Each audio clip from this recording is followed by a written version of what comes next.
आप सभी लोगों का स्वागत है आज के इस खूबसूरत पावन घड़ी में, जब अयोध्या नगरी में रामलला की मूर्ति में प्राण प्रतिष्ठित किए गए और उनकी आंखों से पट्टी हटाई गई। वैसे तो एक लंबे अरसे से इस चीज़ का इंतज़ार था, लेकिन अवधपुरी अयोध्या में आज सरयू नदी के किनारे काफ़ी लंबे समय के पश्चात भगवान राम की जन्मभूमि में इस महोत्सव को मनाया गया। व इस राम मंदिर का उद्घाटन माननीय प्रधानमंत्री जी के द्वारा 22 जनवरी 2024 को किया गया। 11 दिनों तक चला यह अनुष्ठान हमें राम युग की उस पुरानी तस्वीर को याद दिलाता है, जब भारतवर्ष को भगवान राम ने पूरी एक कड़ी में जोड़ दिया था और किस प्रकार से उन्होंने इतने बलिदानों के पश्चात यह स्थान प्राप्त किया कि आज भी लोग उनके संयम और संघर्ष की कहानी को अपने जीवन में उतारने की कोशिश करते हैं। और सनातनियों का जितना बड़ा योगदान इसे विश्व स्तर पर लेकर जाने का है, उतना ही बड़ा योगदान राम लला की इस जन्मभूमि पर किए गए उनके कार्यों का भी देखा जाता है। वैसे तो वैश्विक स्तर पर राम युग की शुरुआत कई वर्षों पहले हो चुकी थी, पर लेकिन आज जिस प्रकार से माननीय प्रधानमंत्री मोदी जी ने व माननीय मुख्यमंत्री योगी आदित्यनाथ जी ने इस समारोह का उद्घाटन किया व इसके चरम स्तर पर लेके गए व संपूर्ण भारतवर्ष को एक खुशियों का उपहार दिया, दीपोत्सव मनाया गया। इस प्रकार का दीपोत्सव हर्षोल्लास से पूरे देश में मनाया गया और झांकियों से भगवान राम के जीवन का जो अनुपम विवरण इस धरा पर दोबारा से लोगों को दिखाया गया। सभी संतों ऋषिगणों ने इसकी सराहना की, सभी बुद्धिजीवों ने इसकी सराहना की और यहाँ तक लोगों को इस आस्था के प्रतीक भगवान राम की इस छवि को हमेशा हमेशा के लिए अपनाने के लिए प्रेरित करने वाली इस प्रकार की घटना का बहुत ही ज़्यादा उनका धन्यवाद दिया गया। प्राण प्रतिष्ठा वैसे कोई बहुत बड़ा विषय नहीं है, हर धर्म में देखा जाता है। अपने किसी भी पूजनीय और आदरणीय या फिर आप कहें किसी भी प्रकार का जो हमारा अपना अनुभव होता है ईश्वर को लेके, उससे अपना सीधा संबंध जो हम स्थापित करते हैं। कई लोग कई रूपों में इसे कर सकते हैं, कोई मूर्ति के रूप में करता है, कोई इसे निरंकार के रूप में करता है, कोई अन्य आस्था के रूप में करता है। पर लेकिन भारतवर्ष की अनूठी देन ही कि यहाँ इसे मूर्ति के रूप में भी अपनाया जाता है। प्राण प्रतिष्ठा का मतलब होता है उस मूर्ति विशेष में लोगों की इस प्रकार की आस्था कि अब ईश्वर और उनके मध्य कोई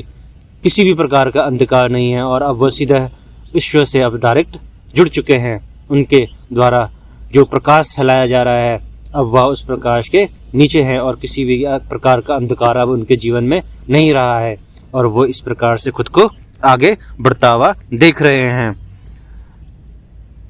पीएम नरेंद्र मोदी जी ने द्वारा इसका आज उद्घाटन किया गया और त्रेता युग को फिर से पुनर्जीवित करने का प्रयास किया गया और जो सफल भी रहा। अभिजीत मुहूर्त में हुआ यह समापन काफ़ी ही रमणीय और बहुत ही आनंददायक रहा। वैसे तो आज से कई साल पहले कई लंबे संघर्षों के पश्चात लोगों ने इसे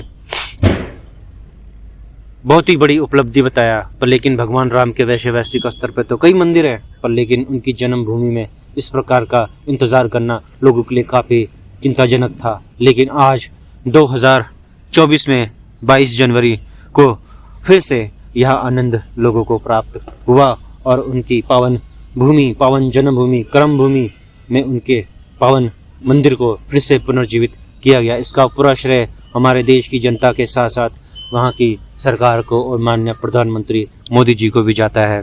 वैसे तो यह एक लंबे संघर्ष की कहानी है जो जीवन में लोगों को सभी को प्रेरित करती है, किस प्रकार से एक साधारण पुरुष ने अपनी विभिन्न समस्याओं के होते हुए भी अपने सद्गुणों के आधार पर इस मुकाम को हासिल किया और हमारे इस कर्म भूमि को लाभान्वित किया अपने गुणों के द्वारा। और आज भी ईश्वर की छवि इस कर्म भूमि पर देखने को मिलती है। सरयू नदी का यह तट जितना भक्तजनों के लिए लाभदायक रहा है, उतना ही यह वैश्विक स्तर पर अन्य लोगों के लिए भी लाभदायक रहा है, क्योंकि इस कर्म भूमि से लोगों को ऐसे महापुरुष का दर्शन देखने को मिलता है जो उन्हें कई प्रकार की कठिनाइयों से उनके जीवन को उबारने का कार्य भी करता है। वैसे तो यह एक मात्र कुछ सदियों पहले घटी घटना भी हो सकती है लोगों के लिए, पर लेकिन जीवन में प्रेरित करने वाली इतनी प्रकार की अनुपम घटनाओं को किसी भी प्रकार का लोगों को कोई आश्चर्यजनक नहीं होता है, आश्चर्य प्रतीत भी नहीं होता है, और लोग इससे इस प्रकार से आनंदित होते हैं जैसे यह घटना प्रारंभ से घटकर और भविष्य में आगे भी चलती रहेगी और लोगों को इसी प्रकार से यह घटनाएं लाभान्वित करती रहेंगी। देश के लोगों का इस प्रकार की रोचक और आश्चर्यजनक घटनाओं से हमेशा रूबरू होना जरूरी होता है, तभी वह लोग ईश्वर के इस प्रकार के अलौकिक रूप के कई वर्णों में उनका रंग देखते हैं। भगवान राम की यह मूर्ति श्याम वर्ण की है, जिसे कर्नाटक के अरुण योगीराज जी के द्वारा बनाया गया है। वैसे तो भगवान राम का कोई रंग पता नहीं है, पर लेकिन उन्हें श्याम वर्ण के रूप में देखा गया है, जो भगवान विष्णु के काले और नीले रंग के कमल के रूप में अपनाया गया है। वैसे तो उनका रंग काला नहीं है, वो विशिष्ट छवि रखते हैं अपने भक्तजनों के मध्य पर, लेकिन इसे जिस प्रकार से बनाया गया है उस प्रकार से यह अति शोभनीय है। और भगवान राम का दर्शन देखते ही हमें सभी कष्टों से मुक्ति सी मिलने को प्रतीत होती है, और जो उनका स्वरूप हमारी आंखों के सामने प्रतिष्ठित होता है इस प्राण प्रतिष्ठा के पश्चात, वह बहुत ही आनंददायी होता है। ऐसा प्रतीत होता है कि भगवान राम फिर से हमारे सामने जीवंत दिखाई दे रहे हों। बहुत ही महामुनियों, महासंतों और ऋषिगणों के द्वारा इस प्रकार का आनंद दोबारा से लोगों के सामने प्रस्तुत किया गया है, और सभी भक्त